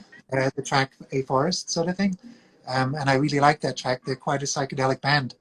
So I did this one thing where I took parts of it and I remixed it and I layered it in, and I made a version that I could play. I played it on a Zora main stage just for fun, sort of thing, like that. And then I took the bits that weren't mine, I took them out of it, sort of thing, because I figured, wait, no, this is not a. I asked a friend of mine who knows them. I said, can you show it to them? And then he said, no. He said, no, if anybody's going to remix them, it's me. So I think so. Okay. Oh, okay. So, no, it was quite a straightforward answer. I appreciate it. Yeah. I won't embarrass him, but it's one of the old school crowd that knows them, sort of thing. So it was actually, I thought, at least you're honest, you know, you're not At least taking it you're very, honest and you know, like that. And then I thought, wait, this is not something I feel comfortable with, playing a remix, sort of thing. So actually, I took those out, but the track itself is very psychedelic. And otherwise, the tracks that I really like these days are the Junju tracks, um, because of the slightly different style. Um, I don't Your know why it Junju, took me. your Junju tracks, are they on you? Any of those tracks, are they anywhere like on? Well, I'll put it this way. There's a YouTube thing that I've put out. Yeah, there's one of them got released on Tip, which is Okay. not my Oh yeah. not my favorite one, but two of them are on my Bandcamp page. Those are ones that I really like. But I put up I filmed in Azora in 2019. I got people to film me while I was playing, and I edited it together myself because I like editing, sort of thing. No, they did most of the editing, and I put the video in, sort of thing like that. And um, actually, they edited it, yeah. And what point I'm saying is, in that set, there's quite a lot of Junju tracks because I play Oh, them okay. in my Ajja sets. And Okay. if you look at that set and you read the comments, you know, people always say ID for a track at minute number Yeah, na na yeah, na, because I don't put the track lists in. Um, 90% of the people saying, "What track is that?" It's a Junju track. Juju track. Yeah, yeah. Ah. You know what I mean? And that's something that's why I'm releasing another album of it soon, because by splitting into another project and getting away from the underground psychedelic, I allowed myself to go into a more mixing melody into it area, which is something I never did before, sort of thing. So the idea was to try and be old school a bit more with it, but to keep my production that I learned from the other stuff. Um, so it evolved into a style that it's really weird. It's like the ladies like it because it's really uplifting, sort of thing like that, and the dudes like it because it's kind of like hard, sort of thing. It Yeah. sounds kind of like stereotypical, but that's a very simplistic way of actually explaining it. Mm. So it's a marriage of two worlds that works really well for me. And those, every time I play them, I get a really good feeling. You know what I mean? That's part of the actual track, sort of thing. So yeah, I can't point to the names because people won't know them, sort of thing. You know. Yeah, yeah, Uh, yeah. uh, yeah. So, but yeah. Otherwise, I've got loads of tracks that I really like, and some are very obscure. I like playing tracks in my sets that are sometimes 12 years old, some of them, sort of thing. They're like, you know, really old tracks. And what I get off on is trying to prepare my set because I don't pre-prepare in advance, but while I'm playing, I can see which way I'm going with it. It's like you with the DJ set. And I like getting to a spot when suddenly I can play a really old track. Yeah. And it'll sound different, but it's the right energy for that Yeah, you're spot. right. Yeah, right energy. Yeah. Yeah, and it's a lot more raw usually and a lot less polished, and it makes the dance floor go mental, sort of thing like that, you know. So um, there's a really old one that me and Gaspar made. It's called Pirata Tui. From ages ago, it came out on one of the World People's compilations, sort of thing, Okay. and it's fucking rough as fuck when you play it. It's like frequencies all over the place, sort of thing. It's not compact by any means, but it's very punky, pushy sort of track. It's got like a bass that goes like that sort of thing, you know what I mean? And I know where I drop into it. I always drop in a break. It's got with a vocal that's kind of gated and Okay. yelling, sort of thing. So every time I've managed to fit it into a track, I get goosebumps, sort of thing. So I Oh consider wow. it one of my favorite tracks, sort of thing like that, you know. It's but yeah, lots for different reasons and depending on the context. That's a long answer to a short question. There isn't just one, you know. If I Yeah, had to yeah, pick yeah. one for us here, then yeah. Yeah, I guess. I mean, it's hard, isn't it? I mean, even if It, people ask me what would be my favorite artist or track, I'd be like, I don't know. Too many. there's too many, yeah. So I think that's the problem when you Yeah. get to a certain point when you're starting out, especially producing music. you don't have enough good tracks to fill your setup sort of thing. Then you get to this comfortable spot where you've got just enough good tracks and you're putting in new ones all the time and taking one of the older ones out. And then you get to a spot where you've got too many tracks. So you're like, which one do I play sort of thing. So that's why I've stopped preparing my sets. I know my first couple of tracks. I know usually my last track where I want to end up. And then I just wing it. I'm like, whatever. It Yeah, doesn't go with matter the if flow, it's, hey? yeah, and Yeah, I I think usually it's find better it's to a go with lot the better. flow, really. It's a lot better. I don't, I mean, I understand people that do it, but no, I don't trust people that work out their sets beforehand. You know what I mean? That's usually for me, that's more of an imposition on the dance floor than an actual integration with the dance floor sort of thing. So, yeah, you know, different Yeah, I think strokes. to this day, I don't think I've ever, no, I've never really actually known what track I'm actually going to start with, to tell you the truth. It changes all the time. It changes up until 2 minutes before. Hey, somebody's asked a question that just went by, and it's a question I was wondering about. What was it like coming back to Goa? Oh, You're away for a while, yeah. I don't know. It's really hard to describe, but the only way I can describe it is I felt very disconnected. Oh yeah. I don't know if that sounds weird, but yeah. No, I can understand that. Yeah, I felt very, very disconnected from everything. Yeah, it was strange, and also because I was only there for 10 days, so you know. It was a short one, yeah. It was a long journey to get there. It was like 36 hours, and so you know, jet lag and everything, and I don't know. Yeah, it was just weird. Plus, then I had my burnt fingers, so I couldn't go really to the beach. I couldn't really do those things. So I don't know. Yeah, it was very different. Yeah. Was it a surprise to see how the scene had changed there, the actual music side of things? Yeah. There's a lot of parties there, and there's a lot of stuff going on, and there's a lot of energy sort of happening, sort of thing like that. Yeah. Yeah, I mean, it seemed like there was a party on every single corner going on, and you know what the biggest thing for me actually when I went back in 2005, the hardest thing to get used to was cars, because in my ingrained memory, the only people in the 90s that had cars were the cops with the Jeep. So when you saw two headlights, you stopped, you turned your bike around, you went the other way, sort of thing. So I kept having this reaction whenever I saw a car come to get out of the way, sort of thing like that, you know.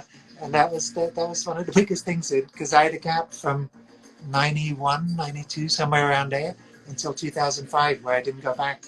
You know? Yeah. And that, I mean, that's when the whole... It was a long time. It was almost 12, 11 years that I hadn't been back.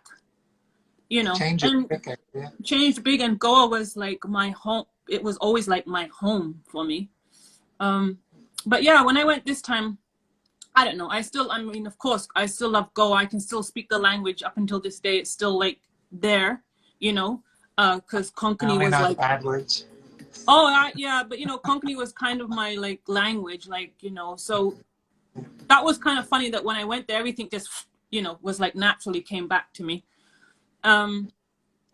But yeah, I don't know, just like all the buildings and just the people, like it's a total different crowd. So I felt very disconnected, you know. I mean, I was kind of glad that there was some people that I knew, that like Alia, or like that I saw you there, and like some people that I know from that, you know. Otherwise, I don't know, I just felt so disconnected, and the party was just like, whoa. You know.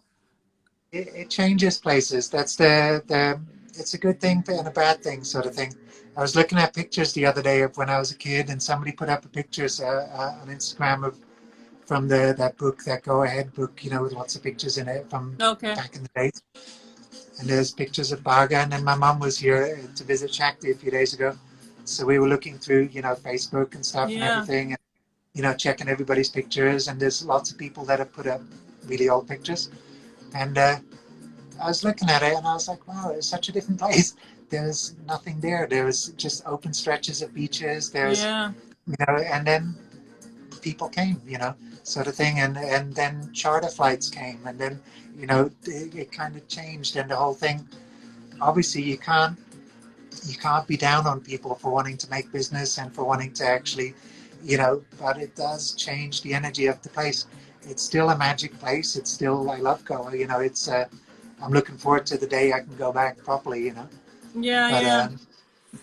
but And yeah, it's funny, it's not, funny how you should mention about the car thing, because I was the opposite. When I was here and I was like going to go, I was thinking, oh yeah, I can't wait to get on the motorbike and that. But as soon as I got to Goa and I like thought about my kids and like, people on the roads, I was like, yeah, I'm not getting on a motorbike. I actually rented a car for the first time ever. I never, like, all my years of India, I was always on a motorbike, but that last year when I went back, I was like, yeah, no, I'm getting a car.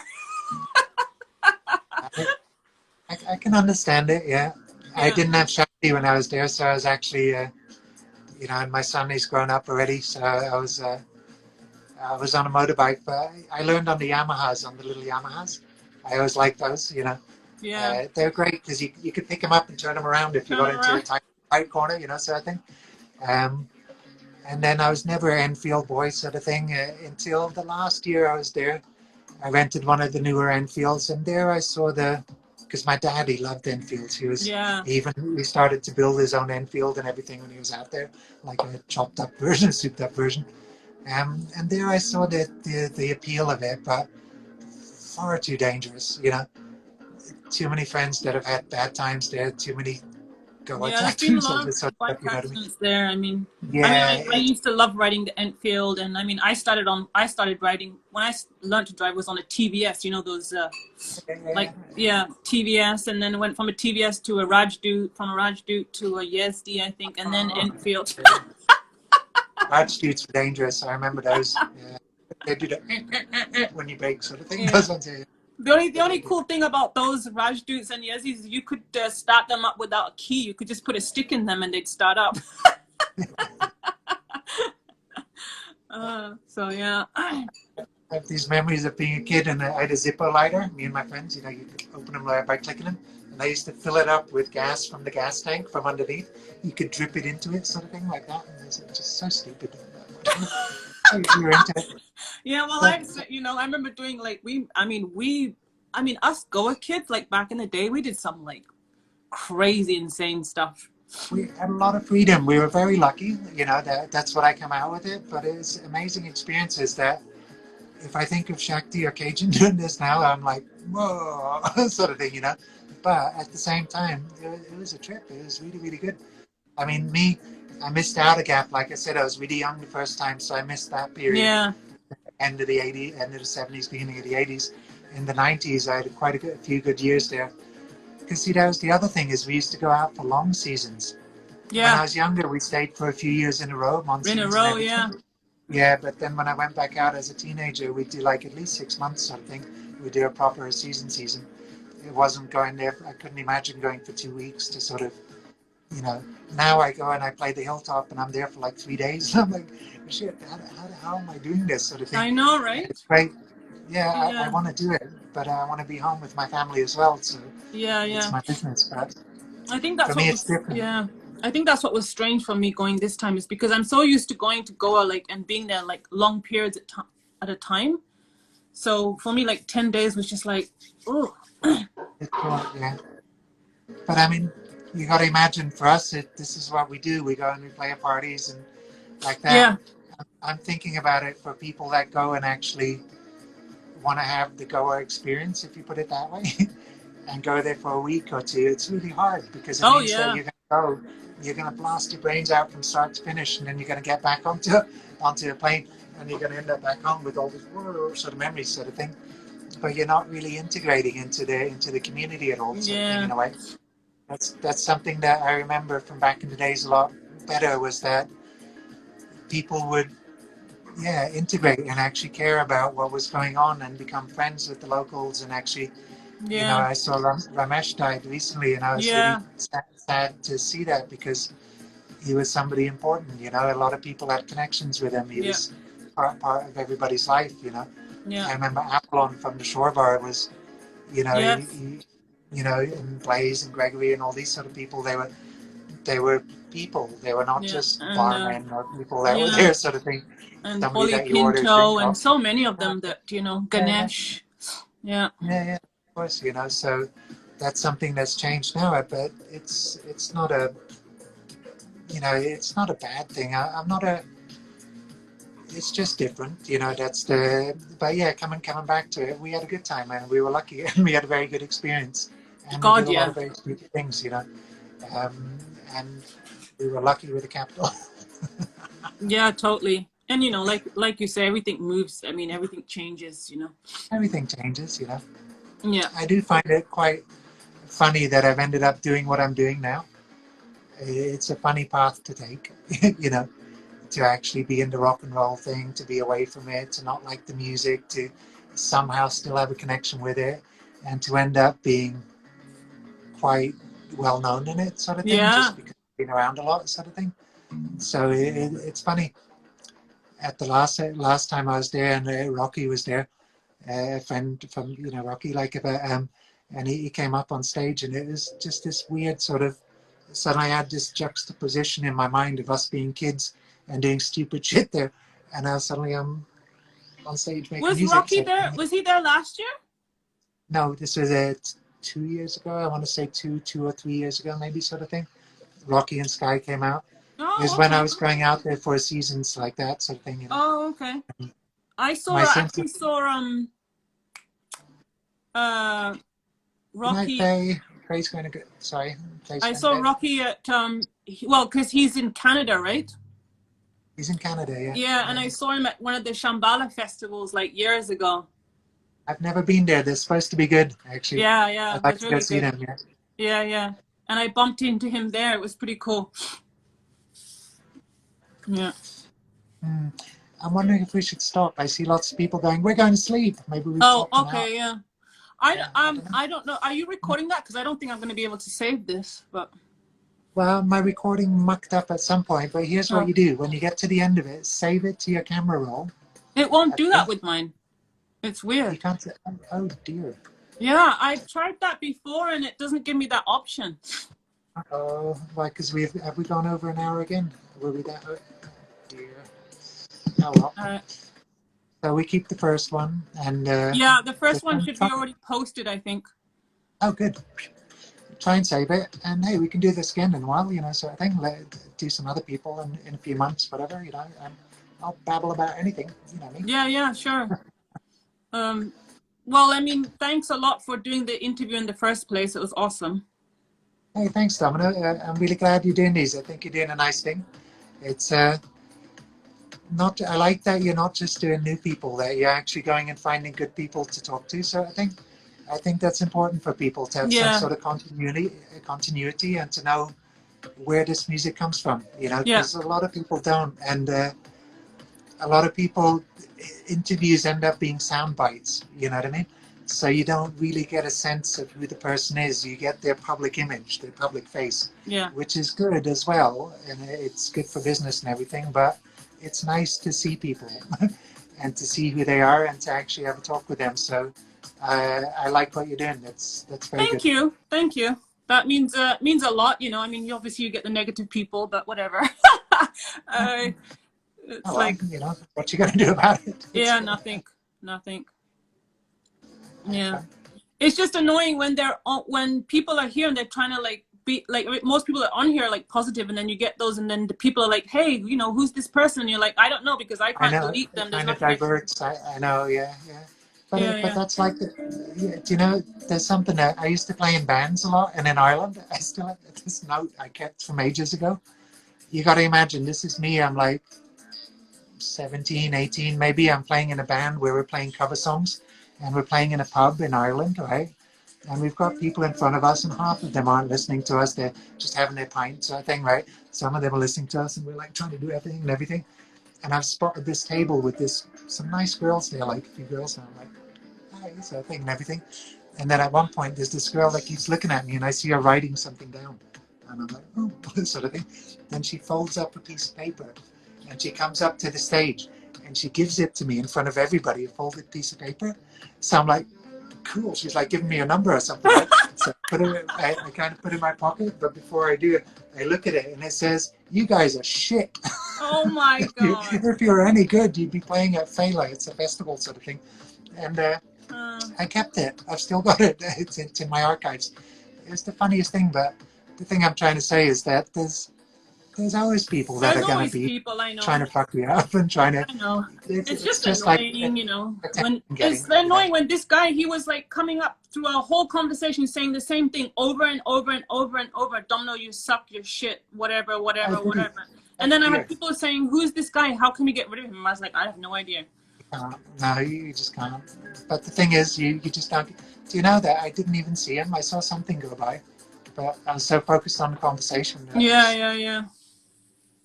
Yeah, but I could see my mom was getting agitated too. She's like, "Who's this guy?" I don't know. Hey, your And then mom's old school. It's like my dad did. They didn't take any shit. Anthony says, "What did I miss? My battery ran out." Tell him, Anthony, you missed the good bits, man. Sorry, Yeah. you just missed out. You know, Yeah. it's just, Too you bad had for to you. be there. Too bad for you. It sucks for you. And if we can't save this world, then you're doomed. Funny.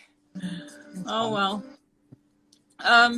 It's been great chatting, and It's been a lot of fun. yeah, and let's do it again at some point. You know, I mean, yeah. After I think my last interview I have is probably beginning of July, and then I'll probably be done for a bit. So Yeah, take a break, take a breather. You know. yeah. It must be hard work to do this. Yeah, it is. It is. You know. I've noticed you getting it together though more and more. I was laughing about the first one that we were doing where I was trying to help you out. Sort of thing. We were like, how's this work? Sort of thing. I know, and now right? you've got your format together, which is cool. It's nice to see you actually. Yeah. It's good. And I haven't listened to the one with Fred yet. I want to go back with Neuromotor, yeah. Yeah. I'm quite interested in that one because he's an interesting bloke as well. Yeah, it was really nice. It was nice to interview him. And tomorrow, not tomorrow, on what is it? On the 31st, I have Boom Baba Taran. Oh yeah, cool. Yeah, and then in June starts all like a little bit of like the old school, like Mike McGuire, Johan Bailey. Oh, good. Yeah. Oh, wicked. Yeah, great. And it's going to be interesting, yeah. And Holeg and Jaya. So yeah, some. Oh yeah. Very nice actually. Yeah, that's going to be cool. Yeah. Yeah. So. Maybe in between a couple of maybe some techno artists coming on too. So. That's good. Branch out as well, so you're not just focused in on the Goa thing like that. Yeah. There's a lot of good music. There's a lot of good people. What I find in the techno scene is a totally different scene, though. It's something I don't know so well, actually. I'm adjacent to it in all the parties that I play, sort of thing, and especially in the big sort of, in the big festivals, in the French stuff and all this sort of stuff. There's a lot of tech scenes, techno scenes. Yeah. And it seems a lot more, you have to go through more managers and stuff to get to people, sort of thing. That's what I've noticed on the level that I've been playing at, sort of thing. Yeah. There's a lot more people around them, and it's a lot more kind of image-based, I want to say. The people themselves, the musicians, are really, really sweet usually. Yeah. They're really nice people, but there's a lot more gear around them, sort of thing, like a machine that kind of... There's some really nice techno female DJs and producers out there actually, so that's good. Yeah. There's a lot more in the techno scene than in the psytrance scene actually. Yeah, a lot. That's something I've always wondered about, you know, as the why of that. I've got into trouble for saying this before, but I'm going to say it again anyway, because I did a talk in Azora and somebody asked this question. It was a round table in Chambok House, and then I helped out somebody in DJ Mag sort of thing who was researching, and she got pissed off with me for saying it, sort of thing. But I think girls find it boring to be with a fucking screen there and to actually do it like that, sort of thing. That's my estimation of it. And the techno scene tends to be more hands-on. You have more machines. You have things to fiddle like that.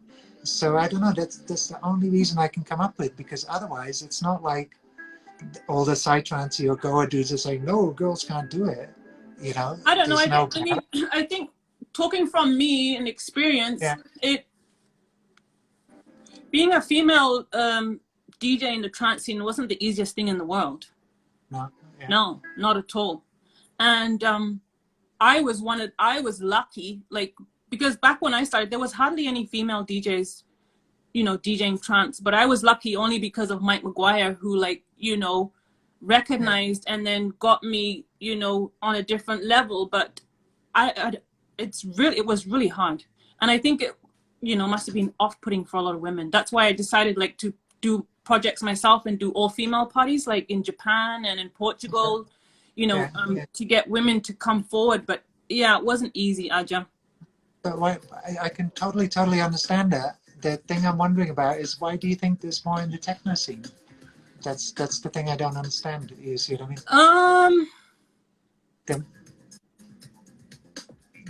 You know, because it must be just as hard, because we know about inequalities, you know, gender inequality and race inequality. There's all these things that have been there and that are slowly getting better, but are, you know, still there. But I think in the now generation, it's people have accepted it more as females, you know, being on the same level as, say, as a male, or, you know, can produce as good as a male.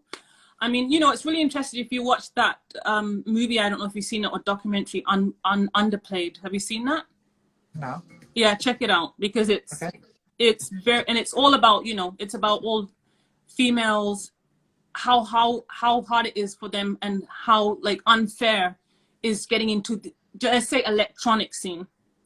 And there's DJs from the techno, drum and bass, yeah, and it's super interesting. And it goes way back to, you know, how electronic music actually started. And actually it was female who actually was the first, you know. So it's pretty interesting, and a lot of people should watch it, because, yeah. So what do you call it? Underplayed? Underplayed, yeah. It's on, and I watched it on Craig, but I'm sure it's... I'll find it, yeah. Yeah. But it's super interesting.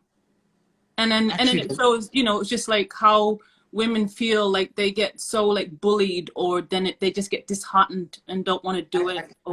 I can completely see that, yeah. So you don't think it's a question of interest? You think it's a question of harder to get into that scene for some reason, sort of thing? Okay. Yeah. And I think also now in the trance scene, there's a lot more females, but I think also it depends which part of the world you are. Like, for instance, when I interviewed Akasha, she was saying, like, in New Zealand, they don't have any of those issues, you know? But then again, she said if she was in Asia, she would have, like, yeah, it wouldn't be easy for her. So it just, you know what I mean? Yeah. But yeah, it wasn't easy, that's for sure. Well done. That's for sticking with it and for telling people to piss off and actually get on with it. And like, you know, like, you get, if you watch the Underplayed, you'll see, like, some of the women, they said exactly the same thing as me. It's like, you know, you get people saying, oh, because you're a female DJ, it must have been so easy, meaning that you must have laid somebody to get where you are, pretty much. Did you slap them? Did you? Yeah, you know. So, I mean, comments I got was, obviously I slept with the whole members of Juno Reactor to get where I was. It's fucking ridiculous. That's definitely worth a slap. Yeah. That's like, you know, that's instant slap. You know, so, you know, there you go. Hey, wait, somebody's mentioning Digital Hippie. Savvy, she's really good, actually. Oh, yeah. I saw her play a set, man, in Hilltop when it was really quiet. There's problems with the sound and they had to keep things down like that. And she kept things going, and she's someone that plays just to have a good time, sort of thing. Yeah. You know, she likes music, so that's yeah, I mean, there are, you know, now, I mean, it's like, I'm happy for the females out there now who are finally stood their ground and you know, coming in more. But yeah, I don't know. I think it's the same in the, like, whether it's techno or garage or drum and bass, all the females have all had the same kind of experiences. So I'm just finding it something I'm trying to be figuring out there, because there is a lot more female producers in techno. Yeah. There's no getting around it, sort of thing. So is that because I don't know, maybe also because, you know, the trance scene, it's like, I think if you want to make money, put it this way, if you want to make money and make a real living out of it. I think they have more of a chance of doing it in techno or that kind of, you know. Yeah, I don't know. I think that's kind of the thing, really. I mean, look at you know, that's why what's his name moved, Eskimo. You know, I mean, Eskimo, he decided to go a totally different direction. Oh yeah, he did. And Hey, good on him. Yeah. yeah, and yeah, I don't know. I don't know why. Maybe I don't know why there's maybe more in the techno scene. That question I'm not really 100% sure. I don't know. Yeah, me. I mean, I'm sure it's just as difficult in all the scenes because it's not just a thing that's limited to music. This sort of, you know, downplaying of a woman's abilities, sort of thing. But I found it. I've always assumed it was an interesting more sort of thing that Yeah. because there's more sort of desire to do that kind of music. That's but maybe wrong. I don't know. Yeah, I mean, even in this underplay, there's, you know, women who are sound engineers and whatever, and they're like also like, yeah, like it's just ridiculous. Like the comments they get too. It's like, oh, are you sure you did all of that, or you didn't get your boyfriend or your husband to do it, Yeah, or it's somebody just, must have helped. Like yeah, that, yeah. you know, and it's like, yeah, and they're all put in the background, and you know what I mean. So. Right, Anthony's saying techno is more business oriented and have more venues than psytrance. Yeah, that's why probably. Okay. Yeah, that's why I think. And I think that, you know, the techno world has accepted more like the women coming into the scene. So, yeah. It's generally, I mean, I do find that as well, actually. It's more of a, how to say this, a feel-good scene in a way. Like that's what I've noticed about it. The, you know, getting people together, like this sort of thing. Kind of goes with the music, kind of goes with the parties as well, like this sort of thing.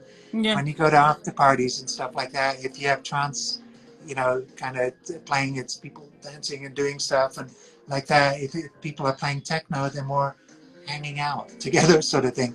You know what I mean? So it's a different mindset. So Yeah, it's different. with a bit of dancing going on as well, but it's less about the music sort of thing Yeah. like that. It's less intense, I suppose, Yeah. you know. It's kind of a bit sad in a way, but hey ho, you know, I mean, I just dealt with it, you know. I mean, I'm kind of Well done. glad that I'm not really in that scene anymore, just because it like got a bit boring. But you know, with all that like, and you know, but that's why I was so glad. I'm going to say this, but I was so glad that you were there when I was playing at the after party in Goa, because I don't know what I would have done if you weren't there, because it was just like, oh my god, I can't deal with all this like male like. I know it's fun. I was happy to be there. That was my thing because you were doing your thing and having fun. So I felt my job was to be a buffer, Yeah, you know, sort yeah. of thing, so that you could do what you wanted to do. So I think that was happy to help. Sometimes it gets very intense for a woman. I think, you know, being in that. And not just for women, man. It's for, you know, you were coming back to go after a while. There's all these things going on. There was everything happening at the same time, and that venue is quite intense. yeah. You know, if the hilltop is one thing where you're on the na, and then you go play the after party and you're down in Chronicle and you go, everybody here, and above you and behind you and pushing you and jostling you and everything. Yeah, And it's quite full on, like, sort of thing. It's one of the things I like about it as well, but it also depends what happens in the set and everything like that. So, and I could see it could turn into a tough set, and I've had people help me through tough sets, so that's why I was happy to pass it on to someone else. Sort of thing, thank you so much for that. That was just like, oh my god, my guardian angel. Jeez. Happy to help, you know. Yeah. I enjoyed the set as well, actually. Oh, thank you. It was a very good set. You know. Thank you. Yeah. But yeah, you check out the movie. It's very movie documentary. Check it out. It's very interesting. Yeah. Well, the music ran out. That means we've been talking for an hour and a half. Hour and a half, probably. Oh yeah. Yeah. Okay. Well, I guess we'll say adios. I'll say see you soon, and thanks again, Domino. I really enjoyed it. Yeah, Always thank nice you. to see you. Yeah, and I'm you. looking forward. I'm looking forward to when we can party together again. Yeah, Yeah, I and know. Me meet too. up. Yeah. And maybe, hey, maybe ZNA gathering. I can be old school now, because I remember a conversation with Pedro where it's 10 years is the definition. So I'm Oh, beyond really? 10 years now. Oh, Yeah. yeah. Be So nice. Hey, ZNA would be a cool place to meet up. yeah, but I'd have to play my shitty old tracks, you know. So I'm not sure I want to do it. Yeah, whatever. uh, I don't know. They say only old music, but Yeah. I the People sneak it in. Jaya played the. Yeah, no, I think you can sneak it in because yeah, whatever. All right. Hey, thanks. I really enjoyed it. It's All nice to right. talk. Okay, lots of love. Bye. Lots of love. Bye. Bye.